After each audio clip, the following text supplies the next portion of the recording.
Good morning class. एमएवीएम के online class में class 7th और 8th में हिंदी व्याकरण में आपका PA4 का ये सेकंड चैप्टर है, अध्याय 16 है ये। इसमें प्रत्यय के बारे में हम लोग पढ़ेंगे। प्रत्यय, इसके पहले वाले चैप्टर में हम लोगों ने पढ़ा था उपसर्ग। उपसर्ग का जस्ट अपोजिट है। उपसर्ग को हम शब्द के पहले लगाते थे, शुरुआत में लगाते थे। प्रत्यय को हम शब्द के अंत में लगाते हैं। ठीक है, तो इसकी सबसे पहले परिभाषा दी हुई है। जो शब्दांश शब्दों के अंत में लगकर उसके अर्थ को बदल देते हैं वे प्रत्यय कहलाते हैं। जैसे नीर का मतलब होता है पानी, नीर का अर्थ होता है पानी। अब इसमें हम प्रत्यय के रूप में नीर में जा शब्द लगा देंगे प्रत्यय के रूप में, तो नीरज बन जाएगा। तो इसका अर्थ जो है नीरज, ये प्रत्यय लगाने के बाद इसका अर्थ जो है ये बदल जाएगा, ये शब्द बदल जाएगा। अब यहाँ पर नीरज का मतलब कमल हो जाएगा। ठीक है, इसी तरह से और भी बहुत सारे शब्द दिए हुए हैं। प्रत्यय आपके मुख्यतः दो प्रकार के होते हैं, इसके दो भेद होते हैं। पहला आपका कृत प्रत्यय हो गया, दूसरा तद्धित प्रत्यय हो गया। कृत प्रत्यय किसे कहते हैं? कृत, क्री से मतलब होता है, क्री हम लोग संस्कृत में पढ़ते हैं, क्री मतलब करना। करना मतलब करना क्या है? एक धातु है, क्रिया है।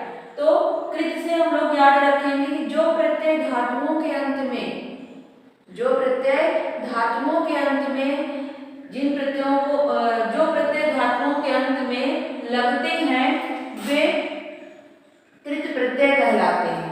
धातु मतलब क्रिया, जो भी हम लोग करते हैं, जो कार्य हम लोग करते हैं, उठना, बैठना, सोना, जगना, खेलना, पढ़ना, लिखना, कुछ भी, सोना, कुछ भी, हर समय कुछ ना कुछ हम लोग करते ही रहते हैं।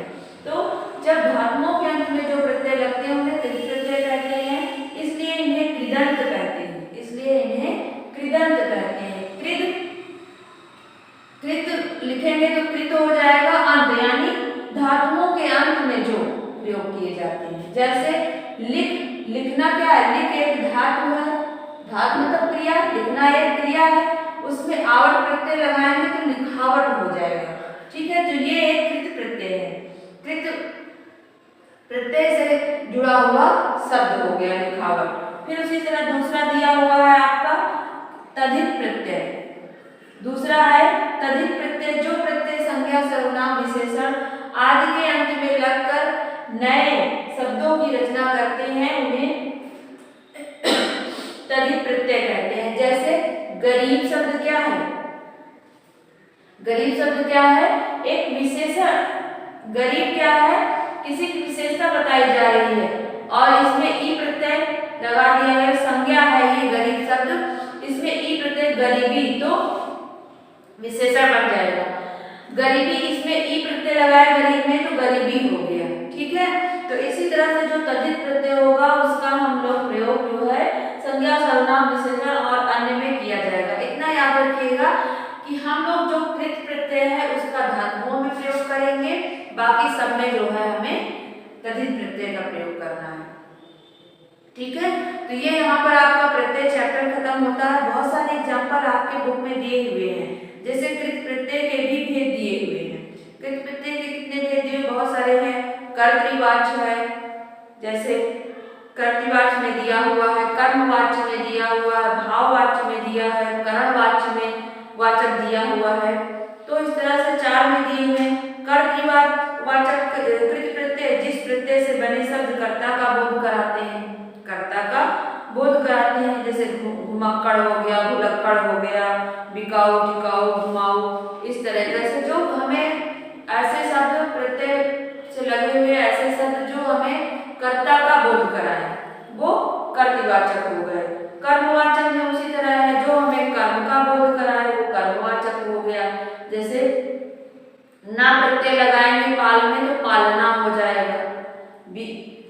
बिछौ में ना प्रत्यय लगाएंगे तो बिछौना हो जाएगा। भाववाचक में जैसे लिख से लिखाई, सुनाई, कताई, बुनाई, पढ़ाई, इस तरह से हो जाएगा, ये भाववाचक हो जाएगा। करणवाचक में है, जैसे भूल में आ प्रत्यय लगाएंगे तो भूला, घेर में घेरा, झूल में झूला, इस तरह से। फिर तद्धित प्रत्यय में दिया हुआ है, इसमें भी उसी तरीके से दिया हुआ है। कर्तृवाचक प्रत्यय, फिर भाववाचक प्रत्यय, फिर संबंधवाचक प्रत्यय, स्थानवाचक, गुणवाचक। और इतने आपके इस चैप्टर में दिए हुए संबंध का मतलब होता है जैसे किसी का संबंध हो, फुफेरा हो, ममेरा, चचेरा, ससुराल, ये सब संबंध बताता है जहाँ पर। भांजा, ननिहाल, इस तरह से ससुराल। फिर स्थान में है जैसे कोई दिया है पूरब में, जैसे इया प्रत्यय लगाएंगे तो पूर्विया हो जाएगा, कहते हैं ना पूर्विया है। फिर उस तरह से ये स्थानवाचक हो जाएगा। जैसे कोई बंबई में रहने वाला है, मुंबई में रहने वाला है, तो उसे मुंबईया कहते हैं, यानी वो स्थान का बोध करा रहा है। फिर गुणवाचक में किसी के जो है जो गुण होते हैं, जो क्वालिटी होती है, भूख, प्यास, ये सारी चीजें। फिर भाववाचक में भी उसी तरह है, लिखाई, पढ़ाई, पंडिताई, चतुराई। लिखाई पढ़ाई तो उसमें आपका आ जाएगा धातु वाले, इसमें भलाई, पंडिताई, चतुराई, मोटापा, मिठास, खटास, ये सब आएंगे। फिर कर्तवाचक में है जैसे सुनार, लोहार, दुखिया, मुखिया, तेली, चोरी, ये सब आएंगे। ठीक है, इस तरह से ये आपका चैप्टर यहाँ पर प्रत्येक चैप्टर समाप्त होता है। आप लोग इसको अच्छे से पढ़िएगा। बस जरा सी इसमें याद करने वाली बात ये है कि कृत प्रत्यय आपके धातु में, धातु मतलब क्रिया जो हम करते हैं, हर समय हम लोग कुछ ना कुछ करते ही रहते हैं। जब तक जीवित हैं तो कुछ ना कुछ करते रहते हैं, उठना, पढ़ना, लिखना, बोलना, कुछ भी करते ही रहते हैं, सोना, कुछ भी करते रहते हैं। तो बाकी जो बचेगा वो संज्ञा, सर्वनाम, विशेषण और अन्य में आ जाएगा। तो आप लोग इसको अच्छे से पढ़िएगा। जो इसमें अभ्यास प्रश्न दिया हुआ है उसको आपको स्वयं से करना है। अगर इसके बाद भी आपको समझ में नहीं आता है तो यहाँ पर विद्यालय में आकर उसको अच्छे से आप लोग समझ लीजिएगा।